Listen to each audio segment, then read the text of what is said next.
pelan-pelan ya.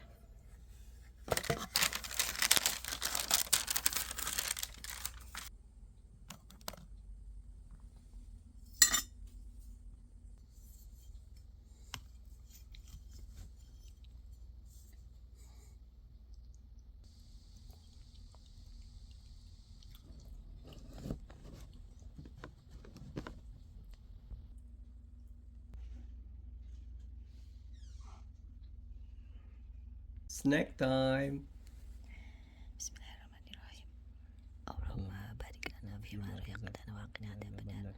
Bismillahirrahmanirrahim.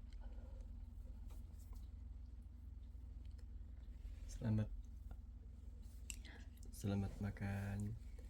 Selamat makan. Snack time. Dunia akhirat. Dunia akhirat.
Suatu hari Abu Nawas berjalan-jalan menuju kebunnya. Di kebun Abu Nawas yang lumayan luas itu ditanami tanaman buah dan sayur-sayuran yang bermacam ragam. Abu Nawas lantas berjalan menyusuri setiap petak kebunnya, melewati bermacam-macam tanaman buah segar yang siap untuk dipanen. Abu Nawas sangat bersyukur atas apa yang telah Allah berikan kepadanya.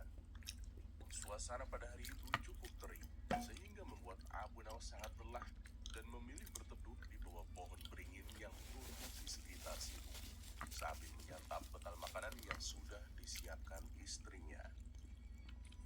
Setelah selesai makan, Abu Nawas bermaksud istirahat sebentar dengan membaringkan badan sambil memperhatikan setiap detil pohon beringin yang rindang itu, mulai dari daun, ranting, dan juga buahnya yang lebat.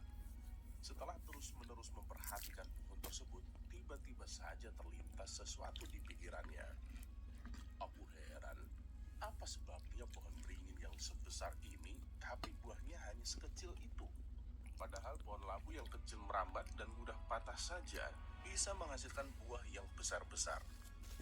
Apakah Allah tidak adil? Gumam Abu Nawas dalam hati. Tidak lama berselang, angin bertiup mengenai pohon beringin tersebut. Rantingnya pun bergerak-gerak dan saling bergesekan. Sesaat kemudian jatuhlah sebiji buah beringin tepat mengenai kepala Abu Nawas. Langsung Kejadian dijawab sama tersebut sungguh menjawab pertanyaan Abu Nawas. Ternyata seperti ini jawabannya. Allah memang maha adil, gumam Abu Nawas. Beruntung bagi Abu Nawas hanya kejatuhan buah beringin yang kecil itu. Bagaimana jadinya jika pohon beringin buahnya sebesar labu? Tidak terpikirkan apa yang akan dialami oleh Abu Nawas. Allah telah menciptakan setiap makhluknya dilengkapi dengan kekurangan dan kelebihannya masing-masing. Dan semua itu berjalan sesuai dengan fungsi dan kodratnya masing-masing. Kisah selanjutnya. Suatu hari Abu Nawas tampak sibuk mondar-mandir mencari sesuatu di sekitar rumahnya.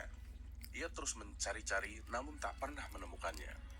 Waktu pun terus berjalan hingga sudah setengah hari ia melakukan hal itu. Karena sudah terlalu lama mencari namun belum menemukan, akhirnya banyak di antara tetangga-tetangga yang bertanya kepadanya karena penasaran. Mereka pun banyak yang ikut bergabung untuk membantu Abu Nawas. "Hei Abu Nawas, apakah yang sedang engkau lakukan?" tanya seorang tetangga. "Mencari cincin," jawab Abu Nawas santai. Para tetangga yang bergabung pun turut serta membantu sebisanya, ikut mondar-mandir ke sana kemari. Lama juga mereka melakukan hal itu, hingga mereka pun kelelahan dan bosan. "Memangnya cincinmu itu jatuh di mana, Abu Nawas?" tanya salah seorang lain dari para tetangga. "Seingatku sih cincin itu jatuh di dalam rumahku," jawab Abu Nawas dengan santai tanpa merasa bersalah. Mendengar jawaban Abu Nawas, para tetangga yang ikut membantu langsung berhenti dari pencariannya. Sebagian ada yang marah dan langsung pergi, sedangkan sebagian lainnya tetap tinggal. "Wah, gendeng ini. Jika jatuh di dalam rumah, mengapa engkau mencarinya di luar rumah?" tanya salah satu tetangga yang tinggal. Sejenak Abu Nawas menghela nafas. Kemudian ia pun memberikan alasan. "Begini ya, bukankah kita sering melakukan itu, saudara-saudaraku? Seringkali kita mencari penyebab di luar kita atas berbagai persoalan yang kita hadapi. Bahkan kita sering menyalahkan pihak lain saat ditimpa masalah dan menjadikan orang-orang di luar kita sebagai penyebab utama atas persoalan yang melilit dari kita sendiri.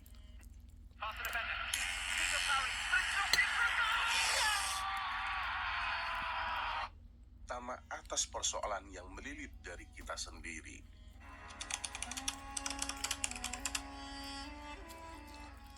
Sudah bertahun-tahun Baginda Raja Ar-Rasyid ingin mengalahkan Abu Nawas. Namun perangkap-perangkap yang selama ini dibuat semua bisa diatasi dengan cara-cara yang cemerlang oleh Abu Nawas. Baginda Raja tidak putus asa. Masih ada puluhan jaring muslihat yang telah disiapkannya untuk menjerat dan menghukum Abu Nawas. Baginda Raja beserta para menterinya sering mengunjungi tempat pemandian air hangat yang hanya dikunjungi para pangeran, bangsawan, dan orang-orang terkenal. Suatu sore yang cerah saat Baginda Raja berendam di kolam, beliau berkata kepada para menterinya, "Wahai menteriku, aku punya akal untuk menjebak Abu Nawas," kata Baginda Raja dengan wajah yang ceria. "Apakah itu, wahai Paduka yang mulia?" tanya salah seorang menteri. "Kalian tak usah tahu dulu. Aku hanya ingin kalian datang lebih dini besok sore. Jangan lupa, datanglah besok sebelum Abu Nawas datang. Karena aku akan mengundangnya untuk mandi bersama-sama kita," kata Baginda Raja memberi pengarahan. Baginda Raja memang sengaja tidak menyebutkan tipuan apa yang akan digelar besok. Abu Nawas pun diundang untuk mandi bersama Baginda Raja dan para menteri di pemandian air hangat yang terkenal itu. Keesokan harinya, Baginda Raja dan para menteri sudah datang lebih dulu. Baginda membawa 19 butir telur ayam. 18 butir dibagikan kepada para menterinya, dan 1 butir lagi untuk dirinya sendiri.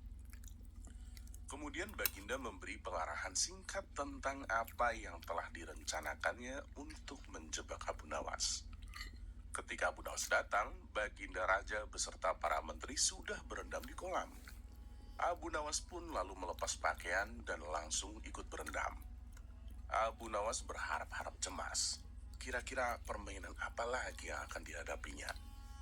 Mungkin permainan kali ini lebih berat, karena Baginda Raja tidak memberi waktu untuk berpikir. Tiba-tiba Baginda Raja membuyarkan lamunan Abu Nawas. Beliau lalu berkata kepada Abu Nawas, "Hei Abu Nawas, aku mengundangmu mandi bersama karena ingin mengajakmu ikut dalam permainan kami," kata Baginda Raja. "Permainan apakah itu, Paduka Yang Mulia?" tanya Abu Nawas. "Jadi gini Abu Nawas, kita sekali-kali melakukan yang secara alami hanya bisa dilakukan oleh binatang. Sebagai manusia, kita harus bisa melakukannya dengan cara kita masing-masing," jawab Baginda Raja sambil tersenyum. "Hamba belum mengerti, Baginda Yang Mulia," kata Abu Nawas agak ketakutan. "Masing-masing dari kita harus bisa bertelur seperti ayam. Dan barang siapa yang tidak bisa bertelur, maka ia harus dihukum," tegas Baginda. Abu Nawas tidak berkata apa-apa.